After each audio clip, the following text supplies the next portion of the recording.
Assalamu alaikum. My name is Amir Hamza. I am foundation level student at Riyadh School, Barakah campus.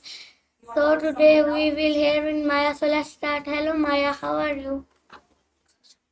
So let's start. Hello Maya, how Hi, are what's you? up? Hello Maya, free. Hello. What's on your mind? So my first question is, what are micro habits? They're basically the tiny, almost ridiculously easy versions of a habit you actually want to have. Think like instead of working out for an hour, your micro habit is just putting on your gym shoes. Takes the pressure off and tricks your brain into actually starting. So Does my that make next, sense? so my It can next, definitely feel like I get that. Is there one specific thing you've been wanting to start? so my next question is, why are micro habits important? Because they stop the all or nothing mindset from ruining everything.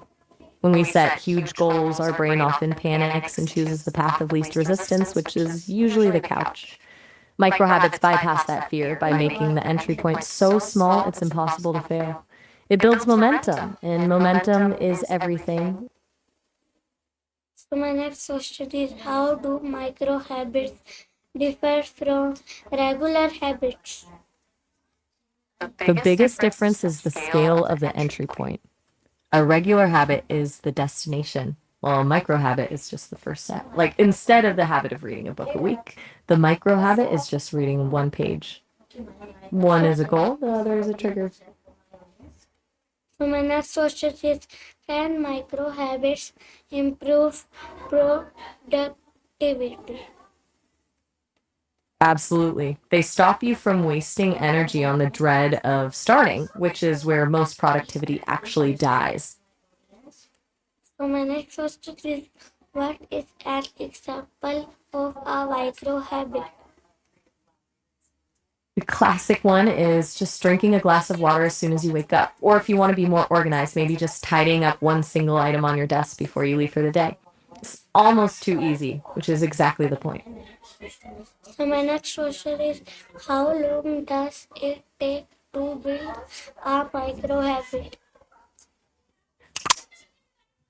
There's no magic number, really. You've probably heard that it takes 21 days, but that's kind of a myth. It varies for everyone, but the key is consistency over intensity. Once it feels automatic. So my next question is, why are small changes often more effective than big changes? Wait, that's an interesting pivot. I'm not sure there's a general rule that they're more effective. Do you mean in terms of learning or maybe just how they're more fearless about trying things? So the next question is, how can micro habits help students? They're a lifesaver for students because they kill the procrastination loop. Instead of staring at a 10-page essay and freezing up, a student can make their micro habit just opening the document and writing one sentence. Once the cursor is moving, the hard part is over. So my next question is, can micro habits reduce stress? Yeah, they definitely can. Stress usually comes from feeling overwhelmed by the mountain of things we have to do. Micro habits turn that mountain into a few tiny pebbles, which makes everything feel manageable again.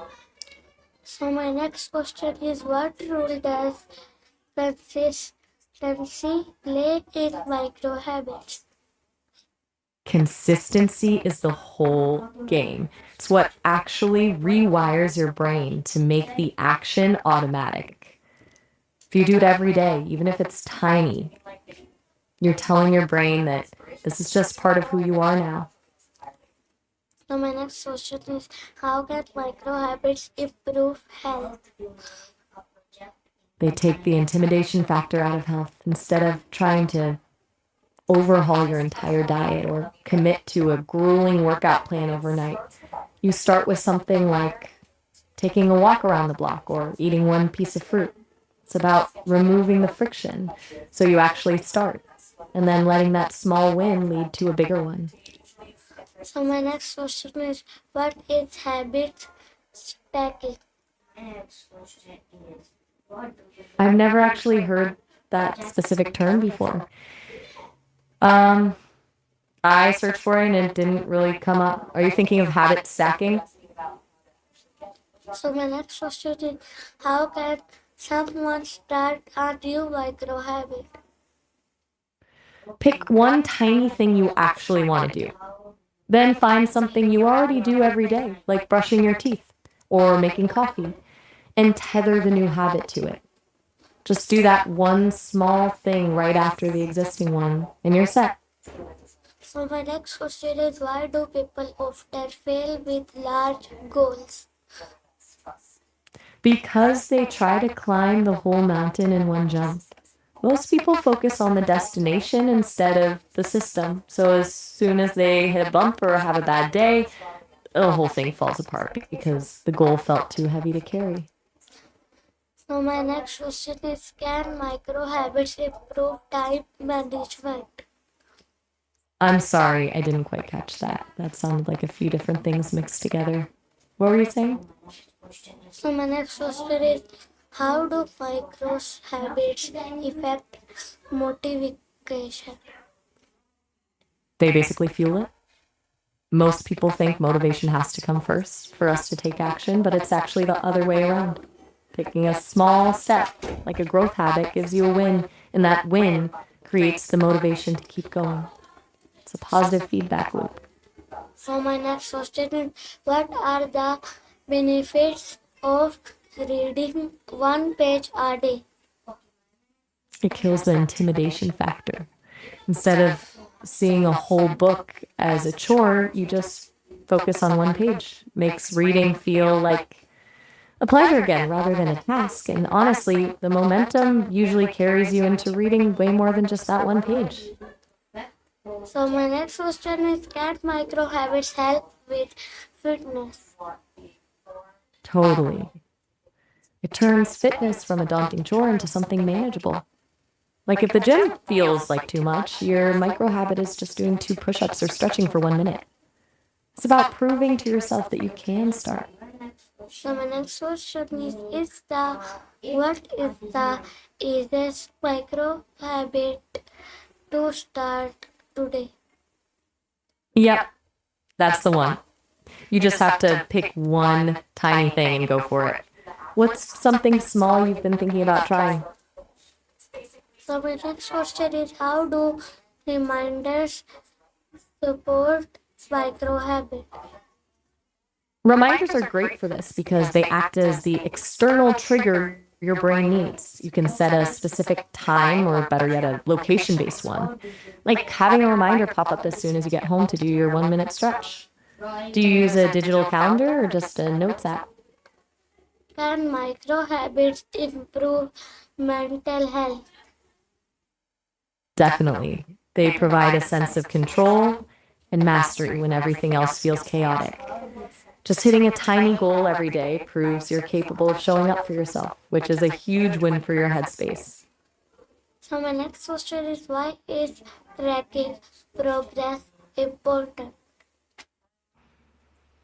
Because it turns the invisible progress into something you can actually see. When you check off a box or see a streak, your brain gets a little hit of dopamine, which makes you want to keep the streak alive. It's basically gamifying your own growth. So my next question is, how can micro habit improve learning? Improve them? Which part are we talking about? Like the reminders or mental health side of things? Okay, Maya, so my next question is, what are some more thick micro habits? I'm not entirely sure what you mean by thick micro habits. You mean ones that are more challenging, or maybe just some more substantial examples? So my next question is, what are some evening micro habits? An evening micro habit is just a tiny action you do to wind down your day. Like instead of trying to do a full hour of meditation, your micro habit could just be taking 3 deep breaths before you hit the pillow. Or maybe just putting your phone in another room 5 minutes before bed. It's all about signals that Tell your brain it's time to relax. Okay, bye. So my next question is, can micro habits help break head habits? Well, they're actually one of the best ways to do it. Instead of trying to stop a bad habit through sheer willpower, which usually fails, you create a micro habit that competes with it. Like if you're scrolling on your phone for an hour before bed, your micro habit might just be placing a book on your pillow. You're not fighting the bad habit, you're just making a better one easier to start. So my next question is, how do micro habits build self-discipline? They're essentially a low friction entry point to a bigger goal. It's like the minimum viable product of a habit, something so small it feels silly to say no to. So my next question is, what challenges might people face when building micro habits? The biggest hurdle is usually just thinking they're too small. People often feel like doing one push up or reading one page isn't counting as progress, so they push themselves to do more and accidentally make the habit too heavy again. So my next question is, how can technology help create micro habits? It's a huge help, mostly by removing the friction. Apps that track streaks or give you a little notification nudge are great, but the real power is in the automation. Like setting your smart lights to dim at a certain time to trigger a wind down micro habit. Do you use any habit trackers? So my next question is, can micro habit improve relationship? For sure. It's all about the small, consistent gestures. Like instead of planning a huge romantic getaway, a micro habit could be just sending a quick thinking of you text or giving a genuine compliment once a day. Those tiny moments build a foundation of safety and connection that a once a year vacation just can't touch. So my next question is, what is the connection between habits and success? Success is usually just the result of a bunch of tiny consistent habits that finally compound over time. It's not usually one big leap, but 1,000 small steps in the right direction. Does that click with how you see things? So my next question is, how can micro habits improve focus? By stopping the startup cost of a task. When we lose focus, it's usually because the next step feels too big or boring. A micro habit, like just writing the first sentence of a report, gets you into the flow state faster without your brain fighting you the whole time. So my next question is, why should goals be realistic?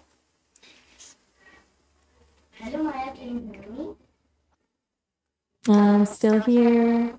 You just asked why girls should be realistic. That's a bit of a curveball. What brought that up? Okay, Maya. So my next question is, what are some examples of healthy micro habits? You probably need micro habits again, right? Like taking a 5-minute stretch in the morning or swapping one soda for a glass of water. Simple things that don't feel like a chore.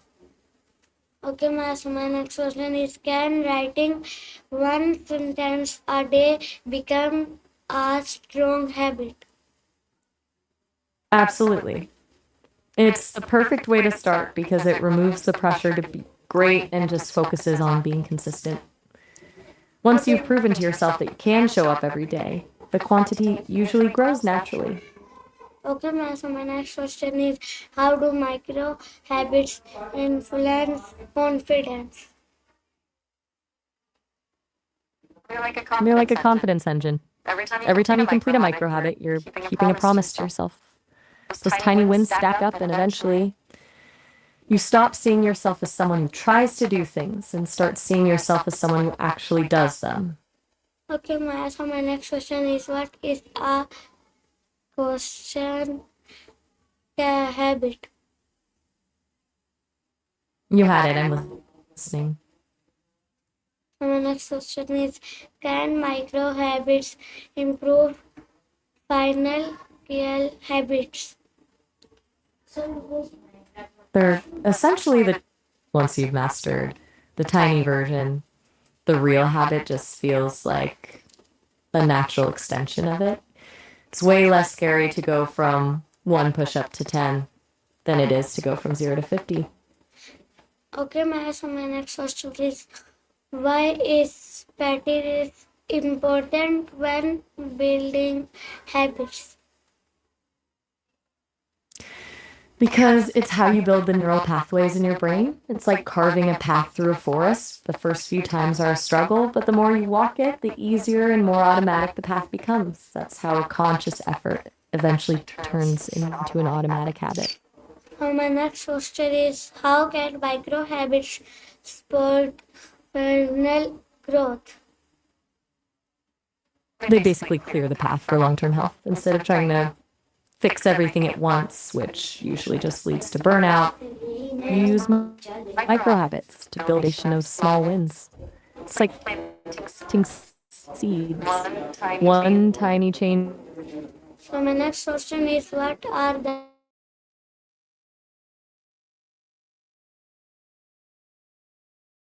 greatest Today, like habits?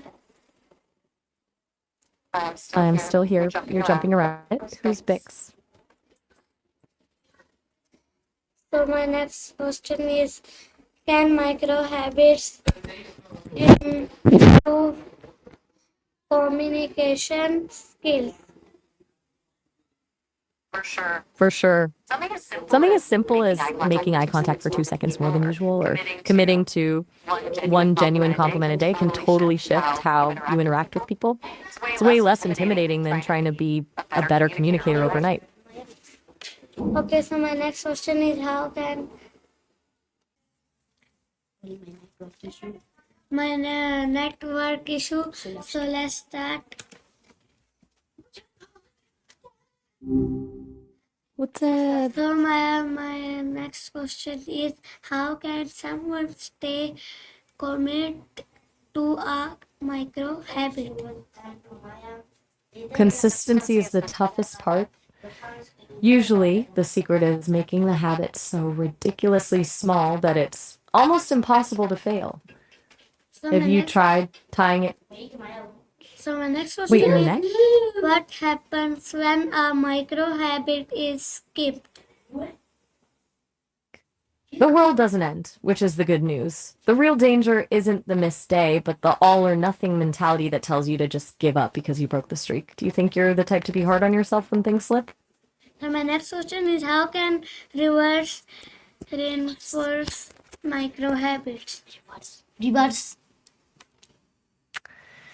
Some interesting way to put it. Usually that means using negative reinforcement, where you remove something annoying or unpleasant once you've done your habit. Like if you've been dreading a specific chore, you tell yourself you can't do it until you've finished your 1 minute stretch. Or more simply, just avoiding the guilt of a missed day. Does that sound like what you were getting at? अगला question. So my next network issue. So let's start. I'm with My next question is, how can reverse reinforce micro habits? Right, reinforcing them. The best way is usually a habit stack, basically hitching your new micro habit to something you already do without thinking, like brushing your teeth or making coffee. Just turns the existing routine into a trigger. So my next question is, are micro habits suitable for everyone? Absolutely. They're basically the low barrier entry of self improvement. Since they don't require a massive amount of willpower, they work for people regardless of their energy levels or how chaotic their schedule is. Now my next question is, how do micro habits create long-term change? It's like the snowball effect. Small wins build your confidence, and once you stop fighting yourself to start, the habit becomes part of your identity. You're no longer trying to read, you're just a person who reads every day. That shift in how you see yourself is where the permanent change happens. So my next question is, what is the biggest advantage of micro habits? The biggest advantage is that they kill the friction. Most people fail because the starting part is the hardest. Micro habits make the entry point so low that you can't make an excuse not to do it. It's So a my, huge win for your mental energy. so my next question is, how can micro habit lead to success? They turn the mountain into a series of tiny, manageable steps. Instead of staring at a massive goal and feeling paralyzed, you're just focusing on the next 2 minutes. Over time, those tiny wins compound into massive progress. Do you have a specific goal you're trying to reach? So my last question is, what micro habit would you like to start and why? Oh, putting me on the spot. If I could actually do things, I'd probably go for a one curious fact a day habit. Just one weird thing about the world that makes me go, huh? It's wild. It's basically my entire personality in a microdose. Why do you think a specific habit would be a good fit for you?